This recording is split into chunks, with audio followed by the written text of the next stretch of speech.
What's up guys, Mickle here, and in this video, I want to talk about two of the most fascinating things surrounding the XRP ledger and Ripple right now.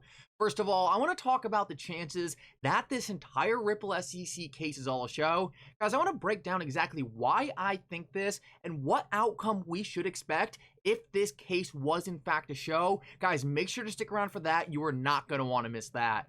We're also going to talk about towards the end of the video why David Schwartz puts out so many cryptic tweets. I want to show you guys whether or not I think people are reading too much into these, or whether or not David Schwartz is trying to drop us secret hints with some of the cryptic tweets he puts out on Twitter. Guys, we're going to talk about that at the end of the video, so make sure you stick around for that. Like always, guys, if you are new to this channel or come here all the time, please take a second to hit the like and subscribe button down below. It goes such a long way in helping this channel grow, and it really does mean so much to me. If you guys ever looking for a good place to buy some XRP, even if you live in the United States, make sure to check out the link in the description below. With that said though, let's jump right into it, and I hope you guys enjoy the content.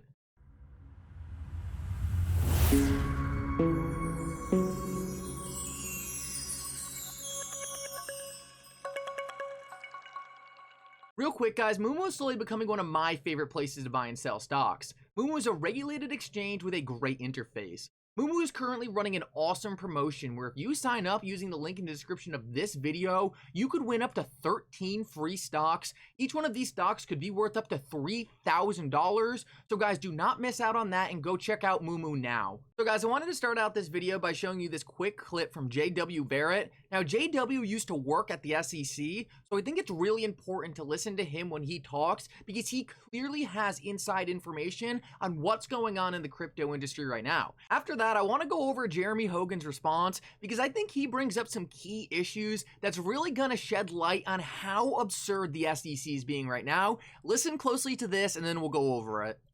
Well, the SEC chairman has said that for most exchanges and centralized crypto exchanges and DEXs, I think he's referring to DEXs as well. He said there must be at least one security on your platform. Therefore, you're required to register with my agency. Unfortunately, and what I think is the first thing that's not really fair, can you tell us which ones those are and which ones those aren't? That would be nice, instead of this sort of game of gotcha. I'm sure I could find one security in the list, therefore you're required to register as an exchange. Let's see which ones are and which ones aren't. Tell me something specific. Now, when you ask him for more guidance about what is and is not a security, he says we don't give legal advice. I don't think it's a fair response, honestly, because I think it's not legal advice. I think it's just regulatory clarity. And I think that's the least we can expect from our regulator. So guys, I think JW nails it here and really hits one of the most important issues we're facing right now. Gary Gensler is constantly saying the different exchanges should come in and register because they have to have at least one security token on them. But Gary Gensler himself has admitted that not all different crypto tokens are securities. So how could these exchanges possibly know whether they have securities on their platform if Gary Gensler refuses to say which ones of these tokens are securities and which ones are not? It's completely absurd, and the only reason Gary Gensler is doing this is because he wants to claim as much power as he possibly can. He knows as soon as he's forced to say which ones are securities and which ones are not, a lot of exchanges probably won't have to register with the SEC, and that's not what he wants. He wants to force every single exchange to register with the SEC, whether they are listing securities or not, and he knows the more clarity he provides, the less of a chance he's going to have to gain more power over this industry. Jeremy Hogan responded to this clip, and he said the SEC should be able to go down a list of the top 20 cryptocurrencies and tell us which are and aren't securities. Why not? Why does it choose ambiguity? Isn't the SEC supposed to be protecting us from these projects that aren't following the law? Tell us. And Jeremy Hogan is spot on right here. The SEC should have to get together and take a test. How many of the different commissioners can agree on the status of the top 20 cryptocurrencies? Guys, if they can't agree on the status of the top 20 cryptocurrencies, there is no clarity in this market. Isn't it a massive issue if the people who are supposed to be regulating securities can't even agree on what's a security and what is not? The idea that Gary Gensler thinks this is plain and simple and everything's so clear is completely absurd, and I don't even believe that he believes that. I think this is just all a game for him. He wants to see how much power he can get before it's stripped away by Congress, Judging by what we have seen out of different members of Congress, it seems very unlikely that they want to give any power to Gary Gensler to regulate cryptocurrencies, and because of that, I think that's a big reason we are seeing him take this very hard stance where he is refusing to provide any clarity. He knows he's going to lose his power, and for him, I think this is just a last-ditch effort. So guys, I want to move on and talk about something a little controversial, and that is whether or not this entire case, this entire Ripple SEC case was all a show to make Ripple the most regulated cryptocurrency company in the entire world.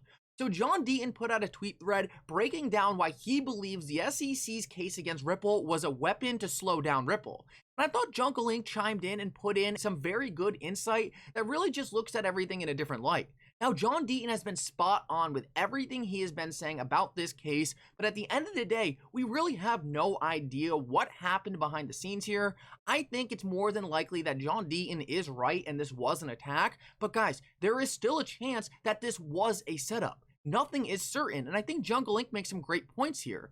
He says constant regulatory oversight between FinCEN, DOJ, and SEC. It's unparalleled within this space. Ripple set the standard for the industry in KYC and AML, and they will do the same with security law. Being the first fully regulated embedded entity through the door has been costly. And guys, this is a very interesting perspective from Jungle Inc. because he's so right. Ripple has been through all of this before. Ripple was sued by FinCEN a while ago, and they came out on top. I'm sure then everything looked like the end of the world. I'm sure everyone was really concerned with what was happening with Ripple, and I'm sure a lot of people looked at FinCEN and said, this is a corrupt agency, I can't believe they're doing this. But at the end of the day, it was just a slap on the wrist, and Ripple carried on. And what it led to was more regulations for Ripple that made them more trusted in the banking space. We could possibly be seeing the same exact thing with the SEC right now. Even after Ripple came out of that lawsuit with FinCEN, there are still a lot of questions about the regulatory status of XRP. People were still asking whether or not it's a security, and that question is still in play for almost every cryptocurrency out there. The only way to answer that was through a lawsuit, through regulation, or through Congress. And it looks like Congress is not acting, and that's why we went the lawsuit route. Now, obviously, this was not great for Ripple. They're having to pay a lot of money. But if they come out with this with clear laws going forward with XRP, guys, they are going to be the most powerful cryptocurrency company out there by miles.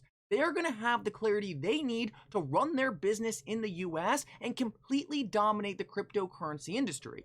So that's when you have to look back at what's going on here and say, hey, at the end of the day, is this case going to be good for Ripple or is it going to be bad? I think if we come out with a good outcome where Ripple can have clear rules to operate their business in the United States, guys, that makes this entire thing look like a show. Clearly, if Ripple gets more than a slap on the wrist and they really get damaged by this lawsuit, obviously that's going to prove that this was a lot more than just a show and was really an attack more in line with what John Deaton is saying. But guys, Jungle Inc. really brings up a very powerful point here because this isn't Ripple's first rodeo. They have dealt with regulators before and it only made their business stronger. It really makes me think, what are we watching right now? Are we watching the beginning steps to Ripple getting the clarity they need to completely dominate our future financial system? Guys, we're gonna have to wait and see, but Ripple's been kicking the SEC's butt up until this point. It looks like they will get the regulations they need. Let's see how this plays out, but this is a very interesting perspective I think we all need to pay attention to. And guys, I want to finish this video off by going over something that is very controversial in the XRP community, and that is whether or not we should be reading into David Schwartz's bizarre tweets. I want to offer you guys once again a different perspective because guys, the other day David Schwartz put out a tweet. It was a very weird tweet. Other than this one line, it didn't seem to make any sense, but in this tweet he put out, one of the lines was "pack your bags now," and the other day he put out a tweet that said "watch the date November 4th. So a lot of people are asking, is he just spewing nonsense on Twitter or is he trying to drop us some different hints? Well, I think someone actually responded to this and gave a great perspective. And guys, I think this really hits the nail on the head and something we all need to listen to. Actually, he knows, and this guy right here is actually responding to someone who is very skeptical to people reading into this. They're saying, look, you can't read into everything this guy says. He's just spewing nonsense on Twitter. So Mr. Mongo right here is responding. He says, actually, he knows everyone is deciphering every word of his tweets, and none of his tweets are everyday normal tweets. So he's either messing with everyone or guiding everyone in the wrong direction, or he is trying to quietly and legally guide us down the right path without violating his NDA. And guys, honestly, I really do think it's the last part. I think he wants to try to guide us in the direction, keep us on the right path, keep us confident in XRP, because he knows how successful XRP is going to be, but he can't go out and tell us. 2 reasons just to make this even more probable. Actually, in one of the messages released in the Ripple SEC case, it was actually proven that different Ripple employees were talking and saying, thank God we have the XRP community, because they're allowed to say a whole bunch of things we are legally not allowed to say. Essentially admitting that a lot of people in the XRP community are completely on the right track. They know where this thing is headed, and Ripple even acknowledges that we know where this is headed, but they can't say anything. I think another great sign is that he does want us to read into these tweets is that David Schwartz actually follows a lot of the different riddlers that a lot of people think are only speculating. David Schwartz follows different accounts like Bearable Guy, Mr. Pool, and even though they put out a lot of nonsense, guys, it shows he pays very close attention to what is happening in the community, and he very clearly wants us to steer us down the right path. The last thing is if you go back, and I don't have time to put this all in this video, but he has called a whole bunch of events in the past, including the top of XRP. So guys, I really do think he wants us to read into his tweets. Do I think every single time he tweets something, there's something to read into? No. But guys, we know XRP is due for a big move. We know this case is coming to the end. So should we be packing our bags right now? I know I am. Either way, guys, I hope you enjoyed this video. Make sure to like and subscribe. It means so much. And for now, Mickle out.